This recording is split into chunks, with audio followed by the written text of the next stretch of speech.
هذا الفيديو بعنوان الله يرحم أمهاتنا.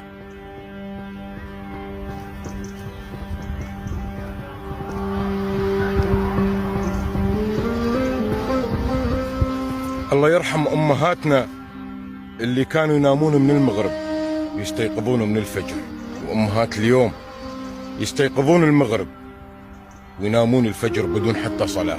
الله يرحم أمهاتنا لما كانوا يربون 7 و8 و9 و10 أولاد، من الصبح يمشطونه ويلبسونه وينظفونه ويروح المدرسة، وأمهات اليوم عندها 2 ونايمة وجايفة.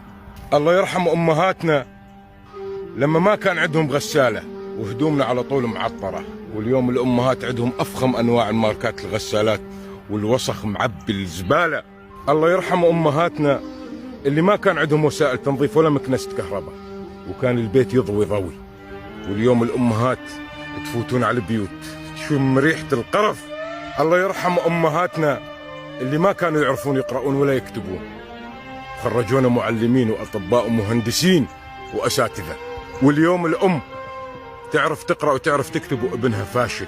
الله يرحم أمهاتنا، الله يرحم أمهاتنا، الله يرحم أمهاتنا اللي كانوا يضربون ضرب مشان الأدب، وأمهات اليوم يربون أولاد صار الولد يضرب أمه. الله يرحم أمهاتنا كانوا يفيقون الصبح ونفطر، اليوم أمهات اليوم تقول له روح يا حبيبي افطر بالروضة.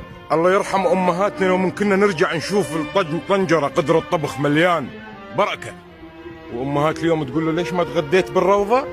الله يرحم أمهاتنا يوم كانت تمسك السمن العربي البلدي بإيدها تقول بسم الله وتحط على الرز أو العيش